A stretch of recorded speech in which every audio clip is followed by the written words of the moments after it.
But hey, the lawmakers in Kentucky, they really do care about people's lives. They really do. They really do. That's why they seem to enjoy watching their constituents suffer in poverty. That's why they do nothing about the children who are struggling with homelessness in their state. That's why they don't seem to care much about the children dealing with hunger in their state. Who cares about any of that stuff?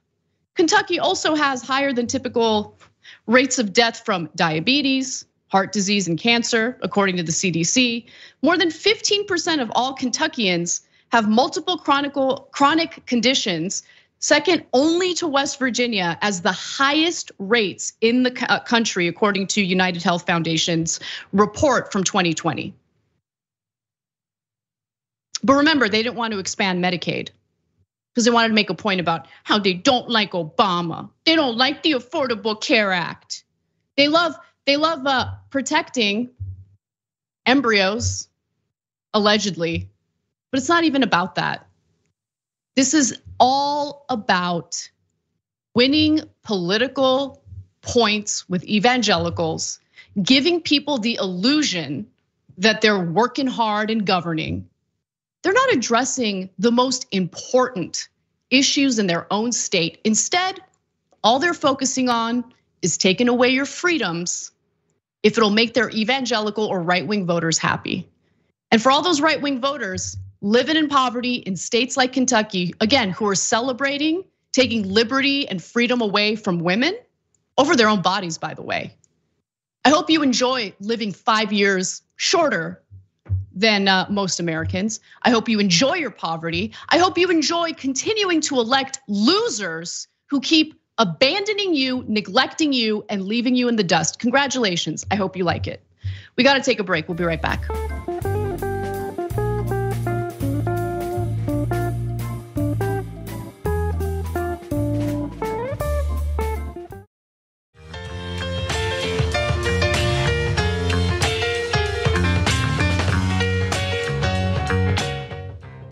Welcome back to the show, everyone. Anna Kasparian with you. And I just want to thank our new YouTube members, including Brian, Jamie Kofelt, and Simon Rhea. You guys are amazing. Thank you for supporting the show. I'm looking forward to the bonus episode today, and you should too. Rashad Ritchie will be joining me, and it's going to be fantastic. All right, so let's move on to the NFT situation that we're seeing in the news today, because turns out I was right. Turns out a lot of people, by the way, who were skeptical of NFTs were right. All right, so an NFT featuring the very first tweet on Twitter was sold last year for a whopping $2.9 million. Well, the owner is now having a hard time selling it to recoup his money. And that means that it's time for another installment of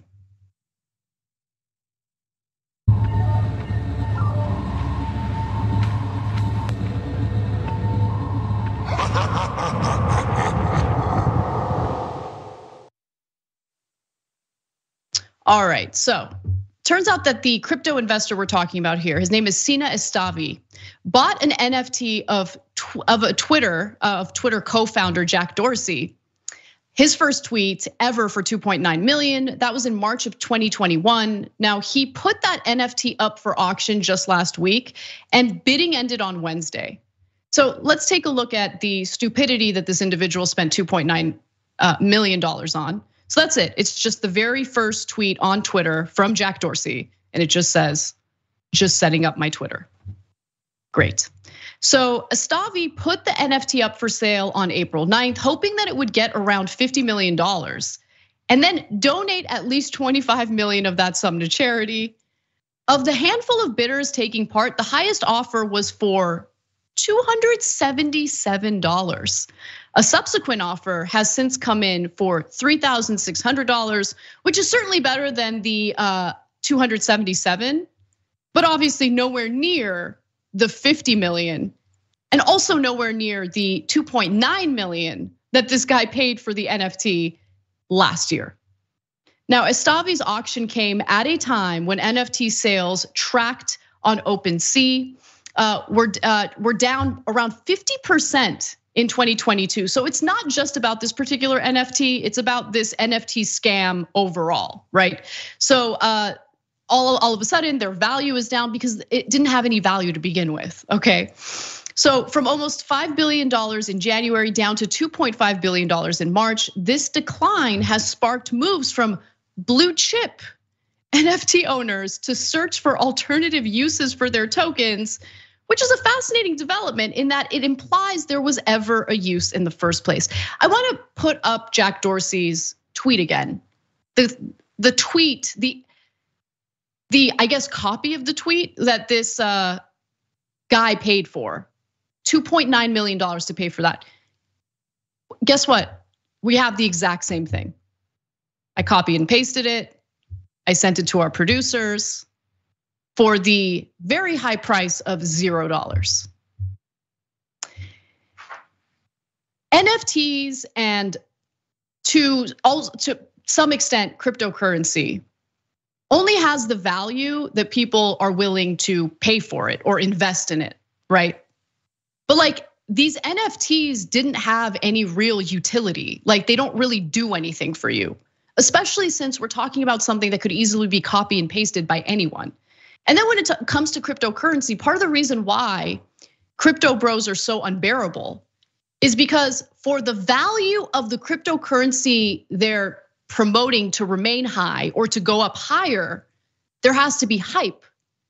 Like, I mean, you have to hype it up. If you're not hyping it up, if you don't have Elon Musk manipulating it on Twitter, it'll probably be worth close to nothing.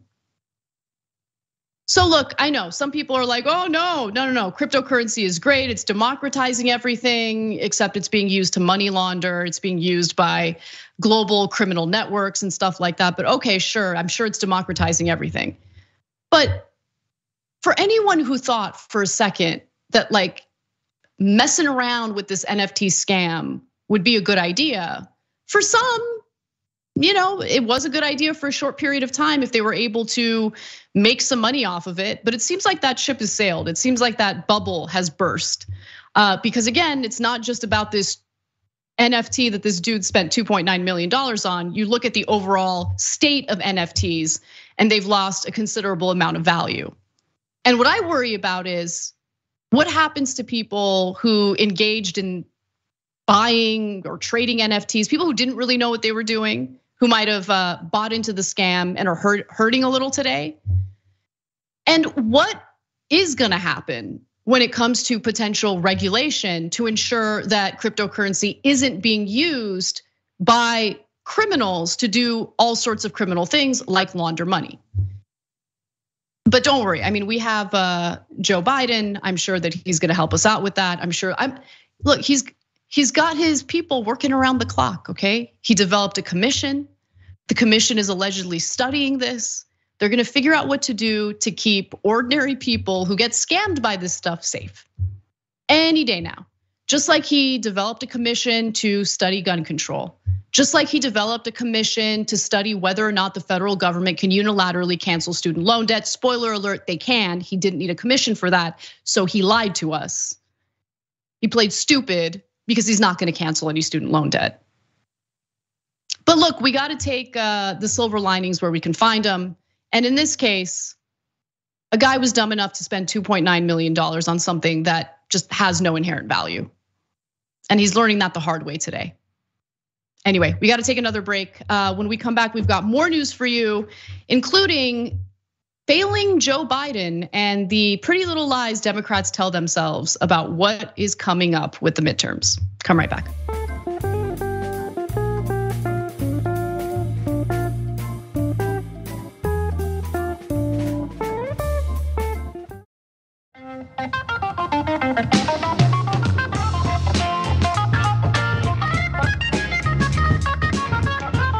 Special thanks to French Fry in our super chat community. The super chat says, I cursed for you, Anna. And that was in reference to the story that I had just done about Kentucky and how incredibly frustrating it is to see people confuse taking women's rights away as good governing. It's just, anyway, but let's move on, because while I had a lot of criticism for right wingers in that segment, I do want to talk a little bit about what's transpiring with Democrats.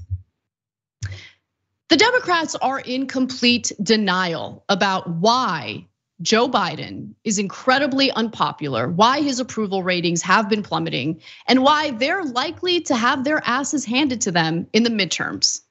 Now, I don't say this to celebrate because I certainly don't want Republicans in charge, but Democrats need to take ownership of their failures, and it seems like they're unwilling to do that.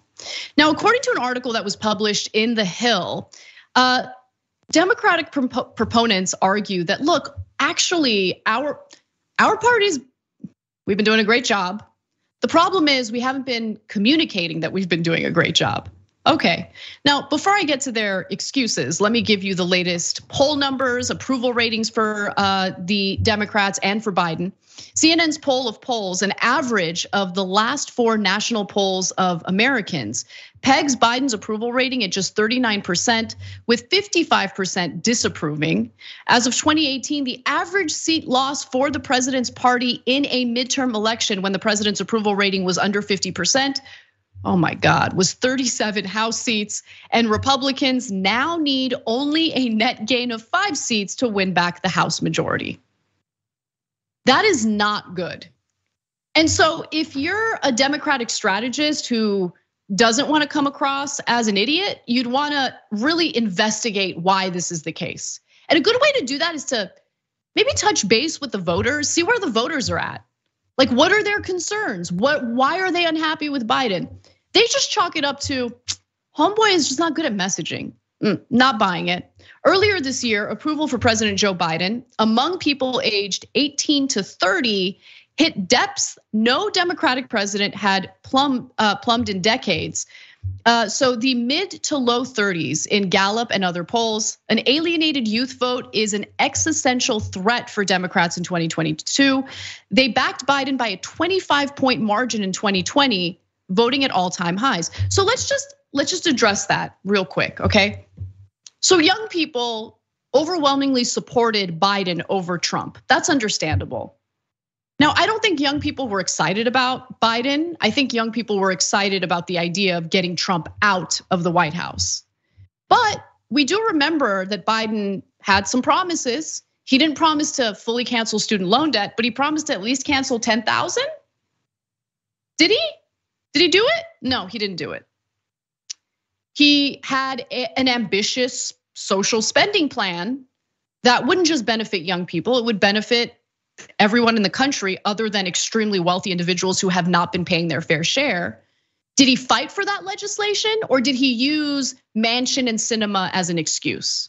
Or did he use the Senate parliamentarian as an excuse? Certainly when it came to increasing the federal minimum wage to $15 an hour. Like, Democrats think we're stupid and we're not paying attention. But believe it or not, voters do pay attention, and young people are definitely informed because young people are bearing the brunt of this economic system.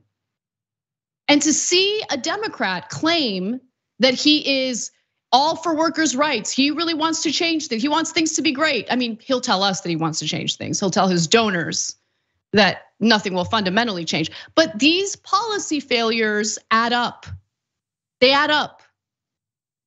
So on NBC's Meet the Press, Hillary Clinton said that the party has a good case to make if we get our focus in the right place to do it, arguing Democrats have a lot of good accomplishments to be putting up on the board. And the Democrats in office and out need to be doing a better job of making the case. You should do a better job in making the case. What are you referring to? Let's get a little bit of specificity here, Hillary. They're doing a great job. They just need to put it on the board, you know? At a White House event last week, former President Obama offered similar advice when asked by a reporter for his message to Democrats worried about the midterms. He said this, "We got a story to tell, just gotta tell it," Obama said as he left the East Room. We've heard the stories. All the stories have been about, what can we do? Sinema's really smart, but she's not playing ball. And Manchin, he's a great guy. Those are the stories we've heard. The stories we heard before the election were the necessity of electing Democrats to meet Americans where they are and help them out as they're struggling. The stories that we heard after Biden got elected was that, what could he do? He tried, but what could he do? Those are the stories we heard. There are some elected Democrats who believe this nonsense line as well. Some Democrats are baffled at Biden's low numbers, given what they think is a list of robust accomplishments. They list the coronavirus relief bill in March, a bipartisan infrastructure bill, and the recent confirmation of Ketanji Brown Jackson, who will be the first Black woman to serve on the Supreme Court.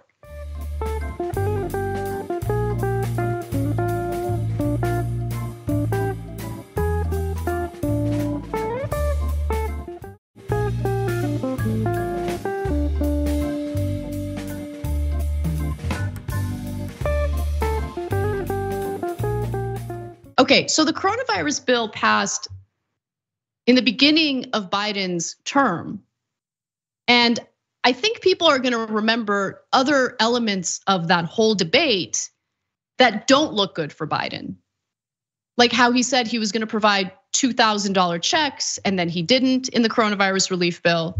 Like the fact that he said that he was gonna make the child tax credit permanent, but then didn't fight for that. And so when the child tax credit expired, children were forced back into poverty and their parents ain't so happy about that. So coronavirus relief bill, it's a little shaky. Then you're gonna mention the bipartisan infrastructure bill. Listen, there might be some good provisions in that bill. We all know that it's a bipartisan bill because it includes all sorts of corporate handouts. But let's just take what they're saying at face value. Oh, it's a great bill. All these infrastructure projects are great. These infrastructure projects have not begun. So how is the infrastructure bill gonna help you out with the midterms when there's nothing physical, tangible to point to? When people haven't experienced any of the alleged benefits of that plan, of that bill. And then Ketanji Brown Jackson, listen, she's great. I'm glad that she got confirmed. But even though you want to celebrate it, even though you want to celebrate that historic moment, you also know that it doesn't change the ideological makeup of the court, which is why people are preparing for when the Supreme Court very likely reverses Roe v. Wade very soon. Because it's dominated by conservative justices, including 3 of these justices who were successfully confirmed during the Trump administration.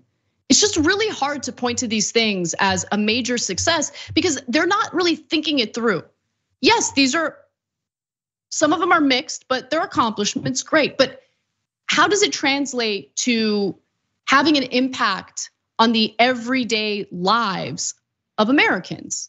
And if they're not feeling that positive impact, if they're not feeling that change, if these accomplishments don't overpower what people are currently experiencing with things like inflation, whether Biden likes it or not, whether it's fair or not, they're gonna blame him for that. And honestly, what Americans are experiencing economically overpowers any of these, what I would argue, small accomplishments by the Democratic Party and under Biden's leadership. One Democratic strategist, by the way, blamed the party's failures on progressives because of course, how could they not? Democratic strategist Rodell Molyneux said Democrats need to stop complaining that they haven't been able to check off everything on their to-do list and start talking about what has been done. He said they also need to start rallying around the president because if his numbers are soft, then that's going to affect the midterms as well. And for once, row in the same direction, he added. And another Democratic strategist showed how little he understands what matters to working class voters. He says this: President Biden has taken many significant actions to curb the pandemic, boost the economy, put Americans back to work at a historic pace while keeping more campaign commitments like confirming the first Black woman to the Supreme Court. So I think a good way of summing this up is the tweet by Walker Bragman. because he lists things that I wish the Democratic Party was more real about. Can't run on beating COVID, 1 million are dead, millions more disabled and counting. Can't run on Build Back Better, that's dead. Can't run on the child care tax credit, it's expired. Can't run on the economy, so many people are struggling. Can't run on voting rights, that didn't happen. Other broken promises, the $15 an hour minimum wage, no $2,000 stimulus checks in the COVID relief package. He can't even legalize marijuana. I mean, it's like, I think in sports they call that a layup, right? It's a layup. He missed the layup. Do the layup, use the layup. Legalize marijuana, what is wrong with you guys? Not abolishing the death penalty. The situation is so dire that after 2 years of nothing but uncritical support for Joe Biden, Saturday Night Live,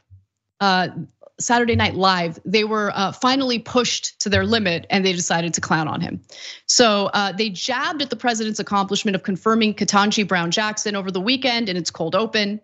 So that's one campaign promise down and only 74 to go, said SNL's James Austin Johnson as Biden in the Oval Office.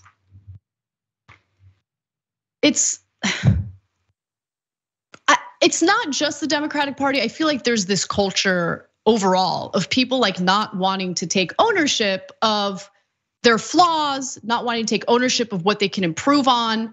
Now, it's one thing for that to be prevalent in American culture. I think that is a problem, but it's something entirely different when you have people who have been elected into office to represent the best interests of the people who put them there, and they don't do it, and they refuse to take the criticism. No, this isn't a messaging problem. This is a legislating problem. This is a corruption problem. This is a democratic weakness problem. And they gotta be real about that because they have completely lost the plot because of money in politics, because of the fact that we have lawmakers who are able to trade individual stocks. They end up looking more and more like Republicans. Whenever it comes to a relief bill, the first thing they want to do is discuss how they're gonna means test it. And they do that at a time when the gap between the rich and poor is widening even more. Listen, Republicans are terrible. That's why you want a party that's better. So you have an alternative, you have an option. But man, they just keep failing. It's incredibly frustrating. And anyone who's making excuses for them, like these Democratic strategists, you guys suck at your jobs. A Democratic strategist strategizes and finds ways to help the person they're trying to help succeed, get reelected. You're not gonna help people get reelected by giving them like a weird list of excuses that they can message to the American people. It's not gonna work. People are not dumb. They're experiencing what's happening in this economy every single day, and they're furious, and they should be. Democrats need to respond to that, not look for excuses. We gotta take a break. Look, it looks like we ran out of time and we're not gonna be able to do that Elon Musk story, sorry. But when we come back from the break, Rashad Ritchie will be joining me. It's gonna be a great hour, don't miss it. We'll see you then.